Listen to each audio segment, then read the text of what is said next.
Let's revisit the poll question, though, from earlier today. How many games should Simone Lawrence be suspended for on his hit on Zach Collaros?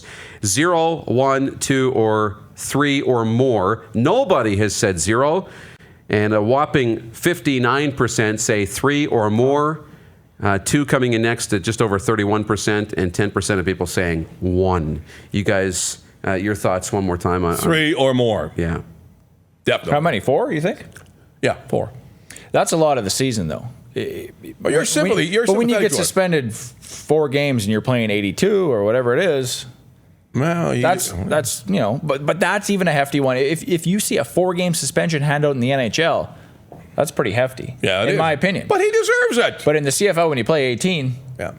You get 4? Wow, that's a lot of. That's a lot of missed games. That's a lot of salary. But he deserves it. Come on. Yeah, 100%. But there's no precedent been set by the CFL. They back off. They chicken out. But this is their opportunity to set an example. Yeah, but they said it. Will they? And will they for a marquee player like Simone Lawrence? That goes to a hearing. It's going to go to a hearing next week. He'll be able to play the next game. And I've talked to you before about what happened to Willis last year when he hit. He'll appeal. The thing is, and nothing ever happened. They went to hearings, but nothing ever happened. We've seen this hit time and time again. Yeah. And so if Simone Lawrence gets suspended for 4 games, he can be like, well, I saw this hit 10 times last year, and it wasn't suspended 4 times. The CFL's like, well, we have to, set the precedent now. I'd love to be commissioner in this one. But just tell him that when do you start? I'm saying they're too late.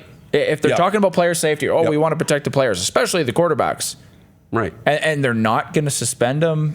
But we can't live in the past, or we can't. But I'm saying, if I'm Simone Lawrence, devil's advocate, I'm like, why didn't this not get suspended 4 games last year? Don't you think these guys are part of the Atana group? The Atana group, ATANA, all talk and no action.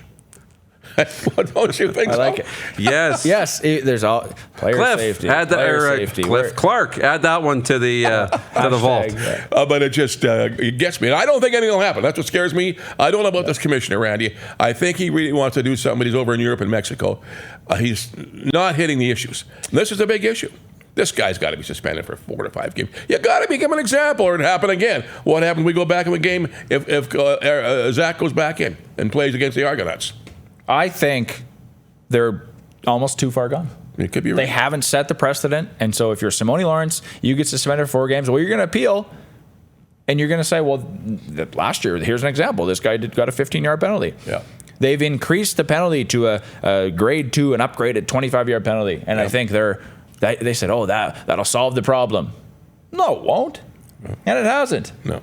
It's the onus is on the players, but until you make it detrimental to the players and the team to do something like that, we're going to continue to see it. You're right. You're 100% right on. And I don't know if I'm sure he does. That's what bothers me. I think the commissioner does want to do it, but the rest of the executive, the owners of the team, they'll get together and say, he's got to answer to the owners. No, we can't take him out there for that many players. He has to answer to the owners. That many games because he's a star and he draws a crowd. So they're lying. They're phoning. But he is a star.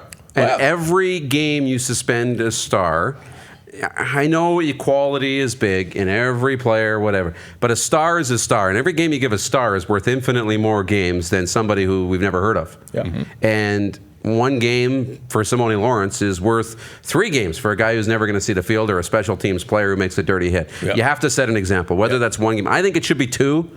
I do. I think it should be 2 games. But you're right, Taylor. It's gonna go to the hearing, and then he's going to appeal it, and so it's going to be 3 or 4 weeks potentially until we actually see him miss a game. It'll be 2 weeks for sure. He'll play next week. But I want to see what happens here. But this is the opportunity. August 1st. For Randy Ambrosi and yes, it is. The league. If they don't do something when August 1st comes around, and Hamilton isn't hockey. Hamilton are in town on August 1st. First week of exhibition. I think some of the fans will get really rough on that east side with the fans. Oh, the fans. Oh, yes. They'll raise hell. Well, somebody's got to do something. But you don't expect the players won't. It's not hockey where, all right, you hit our player on the road and when you come back, there's going to be a line brawl. Take a number. Yeah. There should be. I mean, this guy's going to do it again. Last night, I was almost kind of waiting for it to erupt a bit. And we saw Philip Blake kind of go over, and I don't know who he hit, but right after the hit on William Powell, he got in there. But in football, because you're under the microscope, you can't have a line. You can't beat up a guy or have a line brawl. Or if Willis... So he can't own up to his hit. Willis was playing. Willis comes back. He didn't do anything. I will say last night, the one positive is that the referees got it right.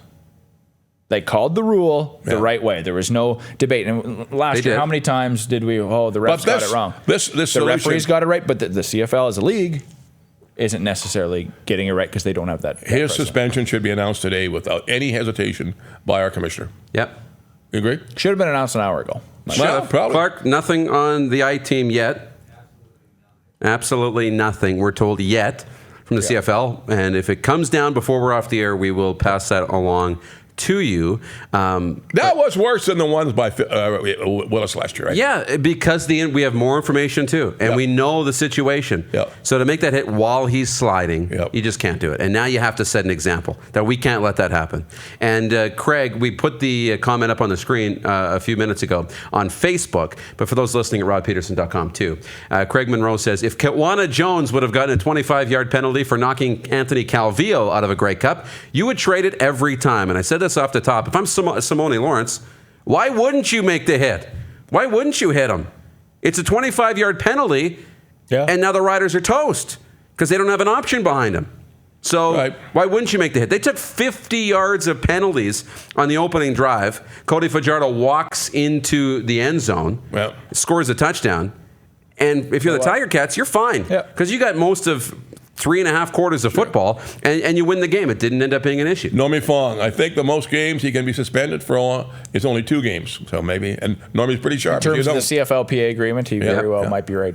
Well, then you got to do it. How can that happen? You got to do it. That's ridiculous. That can only be 2. So a guy can do whatever he wants, and all he's going to get is a 2-game suspension. It's a little different when you're dealing with, an 18-game season as opposed to an 82-game hockey season. Yeah, but they're concerned about the game. They're concerned baseball. The players, they're concerned about what happened to the game, taking that guy out with a penalty. Well, and that's important because you're in a league that's driven by stars. You have to keep your stars in the game. You just talked about it with Ottawa. You need your stars, right? It means a lot to the team. You're gonna hamstring a team when every win means that much more. 2 games, he's out. That will send a message. It will, that we just can't have this, and it's going to protect the quarterbacks. You got to do something. I feel like it's going to get 1, but Wayne says the reason Lawrence should be suspended at least 2 games is because he had been doing this for the last 4 or 5 years. He hit Burris in 2014 in his knee when Burris had previously hurt his knee. Did you hear Burris talk about that yesterday on the TSN? He went off. He went off, yeah. So, and he's right. I mean, they're gutless. They're just gutless in head office. Yeah. I can't understand what happens there. And maybe even commissioners tough, hopeless. You're better off going to Mexico and Belgium than dodging the issues that happen in your own backyard. Craig says the CFL PA agreement is NTS, Lynch. Not too smart. Not too smart. Well, but it is what it is. And Taylor, I'm with you. They applied that rule perfectly. Yeah. You called it. You went back. You upgraded it to the grade 2. Is that what they call it? Grade 2. Yeah, upgrade to a grade 2, whatever. For or whatever the terminology is. 25 yards, and you go. And yeah, if this is a different game, I mean, it resulted in a touchdown. That opening drive. Yep. Sure did. So you're happy with that if you're the Riders, but if you're the Tiger Cats, I think you're happy too. Rules definition here is what we're getting. Apparently, there is no max suspension length defined by the CFL PA agreement. That's according to our producer, Clark, who we trust, but Normie Fong's a smart guy too. We'll see when Randy Ambrosi issues the news a little bit later on today. This week in the CFL, tomorrow, Ottawa is in Calgary to take on the Stampeders. Winnipeg is in BC, and we're finding out earlier today in Winnipeg, they'll be without wide receiver Chris Matthews, who they were excited about, and Patrick Neufeld. Also, the offensive lineman won't be in the lineup for Matthews Winnipeg. is good. So we'll look at those 2 games. Yeah. What do we like? Is anybody taking Ottawa? Nope. No? No way. No way. we heard your comments from Marcel earlier. No way.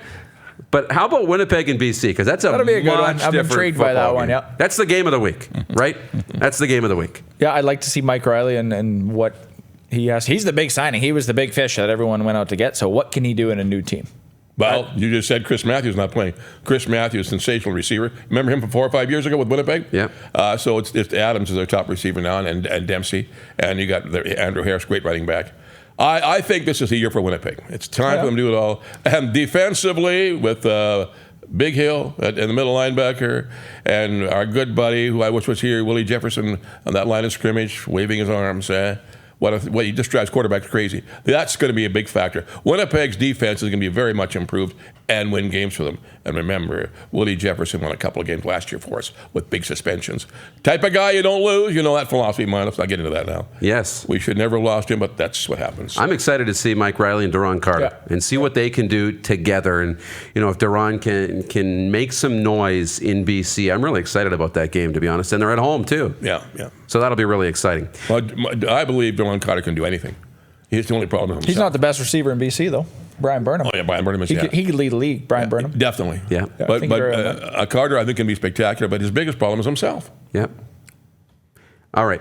Western Hockey League, we were going to get Les Lazaruk on, and he will be on the draft floor in Vancouver next week. And he'll join us on this program 1 week from today from Vancouver. We know from this area, Kirby Dock in Saskatoon is slated to go early in the draft, in the top 10 maybe, in the first round for sure. Dylan Cousins from the Lethbridge Hurricanes going to get drafted in the first round, likely in the top 10. Yep. Peyton Krebs, who we found out has an Achilles injury, I believe it is, so lower body injury, severely. That's going to keep him out the first month of the season, potentially, or at least training camp. Also expected to be maybe a first-round pick from the Winnipeg Ice. We found out today that, actually we found out yesterday, that first-round draft pick in the Bantam draft, Matthew Savoy, out of Alberta, highly touted. He applied for exceptional status, which is the stuff that Connor McDavid, John Tavares, and others in Ontario have granted, which allows you to play a full season at 15 years old when you're usually only allowed to play 9 games. You're allowed to play a full season, or is it 5 games? 5. 5 games. Is it 9 in the NHL? 10 in the NHL? Yeah, 8 or 9 in the NHL. Anyways, 5 games in the Western Hockey League in junior hockey. As a 15-year-old, you're allowed to play. Exceptional status lets you play a full season and get that experience. Well, we found out earlier yesterday that he signed with the Winnipeg Ice. That's big news because he had committed to Denver in NCAA and was playing junior A hockey. Well, his brother, Regina Pat, traded to Winnipeg, has said, nope, he's still going to Denver. Matthew signing his deal in Winnipeg. Big news for the Western Hockey League. They're going to have number 1 draft pick Matthew Savoy in Winnipeg. And we're finding out from Tyler Yaremchuk, who's at Oilers Nation out of Edmonton and on Alberta Golden Bears broadcast, saying he's learned that Matthew Savoy will be allowed to play 34 games in the Western Hockey League plus emergency/injury call-ups. He will be in the Winnipeg Ice lineup for potentially 45 to 50 games next year. Why? Alan Caldwell saying he was questioning this, wondering why he'd be able to play this games because Hockey Canada never publicly said that he didn't get the exemption. In theory, maybe he should still be able to, and saying that not really sure why he'll be able to play these games. Well, they're feeling that Winnipeg might just work around the rule and go with a very small roster, and that Savoy will be able to play those games as an emergency call-up more often whenever they need a guy in and out of the lineup. Yeah. But they're working around the rules to try and get this guy into the lineup as much as possible. But the fact that he's coming to Winnipeg is great for hockey, great for the Western Hockey League, and they're in the East Division, so it'll be great. Rival. Be great for hockey fans. Right. Great for hockey fans in Saskatchewan. And, of course, Peyton Krebs there as well. Connor Geekie, the number 2 overall pick. They're building something special in Winnipeg, and that's great for an expansion franchise. And I know apparently, what's that? I forget. They were from Regina that own that team. Yeah. So that's exciting, and we'll have more on that next week at the NHL Draft when we visit with Les Lazaruk. You're watching Rod Pedersen On Demand.